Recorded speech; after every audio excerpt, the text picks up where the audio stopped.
नमस्कार दोस्तों, स्वागत है आपका मेरे चैनल कॉमिक्स लाइफ में। शुरू करते हैं चुन्नू कॉमिक्स की एक और मज़ेदार कॉमिक्स, राजकुमारी की परीक्षा पार्ट 2। दूसरे दिन भरी सभा में सुनैना ने प्रतिज्ञा की। मैं शक्ति माँ की सौगंध खाकर कहती हूँ कि मैं स्वामी विश्वामित्र का ही वरण करूंगी। अगर मेरी बात में तुम्हें सत्यता मालूम पड़े तो सभी लोग इस क्षण हर कष्ट से मुक्त हो जाएं। सुनैना की प्रतिज्ञा लेते ही सब लोग कष्ट मुक्त हो गए और खुश दिखाई देने लगे। वाह, मेरी पीड़ा मिट गई। यह तो चमत्कार हो गया महाराज, हम लोग सब पीड़ा से मुक्त हो गए। तब अगले दिन राजा अपनी पुत्रियों, मंत्रियों तथा अन्य कर्मचारियों को लेकर सुनैना के साथ स्वामी विश्वामित्र के आश्रम की ओर रवाना हुए। वर को देने के लिए कीमती उपहार थालों में लिए हुए कई नौकर चाकर भी उनके साथ थे। थोड़ी ही देर में वे लोग विश्वामित्र के आश्रम पहुंच गए और तब राजा ने हाथ जोड़कर स्वामी जी से उपहार ग्रहण करने की विनती की। स्वामी जी, मेरी ओर से यह तुच्छ भेंट स्वीकार कीजिए। नहीं राजन, मुझे इन सब चीज़ों की ज़रूरत नहीं, इन्हें तुम वापस ले जाओ। लेकिन स्वामी विश्वामित्र ने सुनैना को ग्रहण करने की बात स्वीकार कर ली, इसलिए उसी दिन उन दोनों का विवाह संपन्न हो गया। विवाह हो जाने के पश्चात सुनैना ने भी अपने कीमती वस्त्र भूषण अपने पिता को सौंप दिए। पिताजी, ये चीज़ें अब मेरे योग्य नहीं, इसलिए आप इन्हें अपने साथ ले जाएं। अब मैं अपनी स्थिति के अनुरूप ही वस्त्र धारण करूंगी। बेटी, तुम्हारे इस त्याग से मेरा मस्तक गर्व से ऊंचा उठ गया। और तब अपनी बेटी को स्वामी विश्वामित्र की शरण में छोड़कर राजा वहां से विदा होने लगा। पिताजी, मुझे आशीर्वाद दीजिए कि मैं अपना सही रूप में धर्म पालन कर सकूं। ईश्वर तुम्हारी अभिलाषा पूर्ण करे बेटी, और तुम सदा सुखी रहो। उसके बाद राजा भारी मन से अपने राजमहल को लौट पड़ा। उसके बाद सुनैना तन मन से अपने पति की सेवा करने लगी। वह रोज सुबह उनकी पूजा के लिए बगीचे से फूल चुनती और उनके यज्ञों में अपना हाथ बंटाती। तुम्हें मेरी वजह से कितना कष्ट भोगना पड़ रहा है सुनैना। कष्ट कैसा स्वामी, आपकी सेवा से तो असीम सुख प्राप्त होता है। और जब उसे खाली समय मिलता तो वह स्वयं भी शक्ति माँ की पूजा में लीन रहती। रात्रि के समय वह अपने पति के चरण दबाती। दूसरों की सेवा करने से नारी को इतना सुख मिलता है, यह मैंने आज से पहले कभी नहीं सोचा था। रात्रि काफी बीत चुकी है, अब तुम भी सो जाओ सुनैना। पहले आप सो जाएं स्वामी, मैं फिर सो जाऊंगी। स्वामी विश्वामित्र के सो जाने के बाद वह उनके चरणों की वंदना करती। हे देवी माँ, जन्म जन्मांतरों तक मुझे यही स्वामी अपने पति के रूप में मिले। उसके बाद वह स्वयं भी जमीन पर चटाई बिछाकर सो जाती। इस तरह कई वर्ष बीत गए। एक दिन देवताओं के वैद्य जुड़वा शैल कुमार जब उस जंगल से होकर गुजर रहे थे तो अचानक उनकी नज़र झील से पानी भर रही सुनैना पर पड़ी। अरे शैल, वह अनुपम सुंदरी कौन है? मुझे तो वह कोई ऋषि कन्या मालूम पड़ती है भैया। तो चलो उसी से परिचय प्राप्त करते हैं। चलो, मृत्यु लोक में आने का कुछ तो फल निकला।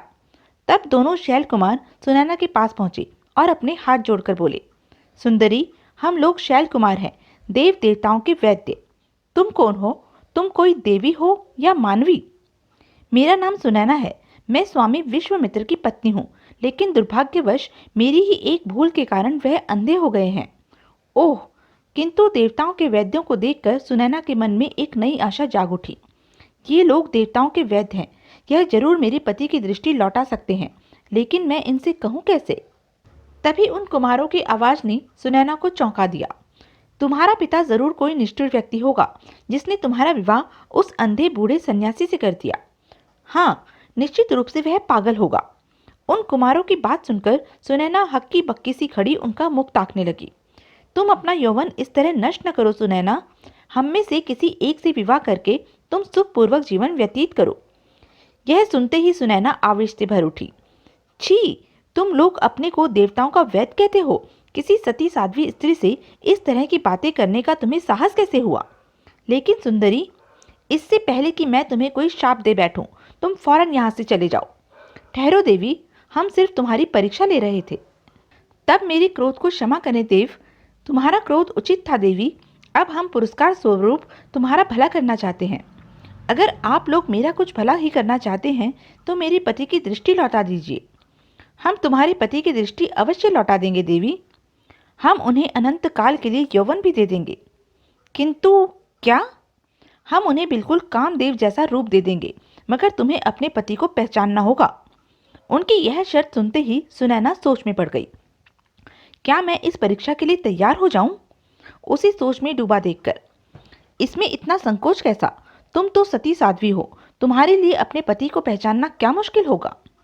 ठीक है, मैं इसके लिए अपने पति से अनुमति ले आऊं, तब तक आप दोनों यहीं ठहरे। ठीक है, हम यहीं खड़े तुम्हारी प्रतीक्षा करेंगे, लेकिन जल्दी वापस लौटना। बस मैं गई और आई, आपको ज़्यादा देर प्रतीक्षा नहीं करनी पड़ेगी। इतना कहकर सुनैना वहाँ से चली गई। आश्रम में पहुंचकर सुनैना ने अपने पति को सारा हाल कह सुनाया। मुझे सलाह दें स्वामी, क्या मैं देवताओं की इस परीक्षा के लिए तैयार हो जाऊं? सुनैना, मेरा आशीर्वाद और शक्ति माँ की भक्ति तुम्हारे साथ है। अब तुम मुझे तुरंत उनके पास ले चलो। तब सुनैना अपने अंधे पति को लेकर उन दोनों कुमारों के पास पहुंची। प्रभु देव, दया करके मेरे पति की दृष्टि और यौवन लौटा दीजिए। मैं परीक्षा देने के लिए तैयार हूँ। ठीक है देवी, तुम अपने पति को झील के जल में ले चलो। झील के अंदर घुसने के बाद हम तीनों पानी में डुबकी लगाएंगे और तुम झील के किनारे खड़े होकर हमारे निकलने की प्रतीक्षा करना। जो आज्ञा देव। इतना कहकर सुनैना अपने पति को झील के पानी में छोड़कर जैसे ही झील के किनारे पहुंची, वे तीनों पानी के अंदर डुबकी लगाकर लोप हो गए। थोड़ी देर की प्रतीक्षा के बाद जब तीनों जल से बाहर निकले तो उन तीनों की एक सी शक्ल सूरत को देखकर सुनैना हैरान रह गई। अये, ये कैसा करिश्मा! ये तीनों तो एक ही रंग रूप के हैं, इनमें तनिक फर्क नहीं है। तभी उसे उन तीनों की आवाज़ सुनाई दी। मैं तुम्हारा पति हूँ, मैं तुम्हारा पति हूँ, मैं तुम्हारा पति हूँ। अगले ही क्षण, क्या तुमने मुझे पहचाना नहीं? क्या तुमने मुझे पहचाना नहीं? क्या तुमने मुझे पहचाना नहीं? उन तीनों को देखकर सुनैना दुविधा में पड़ गई। हे देवी माँ, इसमें कौन मेरा पति है? तब सुनैना ने हार कर शक्ति माँ का स्मरण किया। हे शक्ति माँ, मेरी सहायता करो, अब तो एक तुम्हारा ही सहारा है। अगले ही क्षण सुनैना की कल्पना में शक्ति माँ प्रकट हुई। बेटी सुनैना, मैं तुम्हारी भक्ति से बहुत प्रसन्न हूँ। ध्यान से देखकर अपने पति को पहचानो, केवल मानव ही पलके झपकते हैं। शक्ति माँ से प्रेरणा पाकर सुनैना उन तीनों कुमारों के पास पहुंची और ध्यान से उन तीनों की आंखों को देखने लगी कि तभी पहले वाले युवक ने अपनी पलक झपका दी। यही मेरे पतिदेव हैं। उसकी पहचान सही थी, अतः लोग उस झील से बाहर निकल आए। तब उन दोनों कुमारों ने सुनैना को आशीर्वाद दिया। सुनैना, तुम सचमुच महान हो।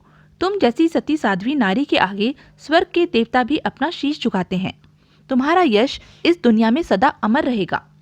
उसके बाद दोनों शैल कुमार सुनैना और विश्वामित्र से विदा लेकर आकाश मार्ग की ओर चल पड़े। फिर उनकी आंखों से ओझल होते ही, चलो सुनैना, अपने आश्रम चले। चलिए स्वामी। और वे दोनों अपने आश्रम की ओर लौट पड़े। आश्रम में पहुंचने के बाद, सुनैना, आज मैं तुम्हें कुछ ऐसा उपहार देना चाहता हूँ जिससे तुम प्रसन्न हो जाओ। मेरे पास वह सब कुछ है स्वामी जो एक पत्नी को चाहिए, लेकिन फिर भी एक इच्छा शेष है। अगर आप वह पूरी कर सकें तो मैं धन्य हो जाऊंगी। हाँ हाँ, बोलो प्रिय, मैं तुम्हारी हर इच्छा पूरी करने को तैयार हूँ। मुझे पिताजी की बहुत याद आ रही है स्वामी। हम लोगों को इस रूप में देखकर वह कितने खुश होंगे, इसका अनुमान शायद आप नहीं लगा सकते। अच्छा, मैं अभी अपने योग बल से देखकर बताता हूँ। अगले ही क्षण विश्वामित्र ने अपनी दोनों आंखें मूंद ली। थोड़ी देर बाद जब आंखें खोली, मैंने योग बल से पता कर लिया है कि हमारे वहां जाने की जरूरत नहीं है, वह स्वयं यहाँ आने के लिए चल पड़े हैं। सच स्वामी। अगले दिन सुनैना जब झील के किनारे स्नान करने के लिए पहुंची तो उसने दूर रास्ते पर धूल के गुबार उठते हुए देखे। रास्ते में धूल के गुबार कैसे उठ रहे हैं? कहीं पिताजी तो नहीं आ रहे? कुछ ही देर बाद उसे राजा सोमदत्त का रथ और घुड़सवार आश्रम की ओर आते हुए दिखलाई पड़े। हाँ, पिताजी ही हैं। मुझे जल्दी ही आश्रम पहुंचना चाहिए। राजा के साथ उनकी अन्य पुत्रियां भी थी, सुनैना की सखी सहेलियां भी थी। राजा के आश्रम पहुंचने पर विश्वामित्र और सुनैना ने उन सबका हार्दिक स्वागत किया। पिताजी, सुनैना, मेरी बेटी, आज तुम्हारी वजह से मेरा मस्तक गर्व से ऊंचा हो गया है। उसके बाद वह अपनी बहनों से मिली। दीदी, सुनैना, तू सचमुच महान है। आज संपूर्ण नारी जाति को तुम पर गर्व है। तब स्वामी विश्वामित्र ने उसे वरदान दिया, जब तक इस संसार में सूर्य और चंद्रमा चमकते रहेंगे, तुम्हें लोग सती सुनैना के नाम से पुकारेंगे। मैं धन्य हो गई स्वामी, मेरा यह जन्म सफल हो गया। तो यह थी चुन्नू कॉमिक्स की एक मज़ेदार कॉमिक्स। ऐसी ही मज़ेदार कॉमिक्स के लिए बने रहें मेरे साथ। और हाँ, मेरे चैनल को लाइक, शेयर और सब्सक्राइब करना ना भूलें। धन्यवाद।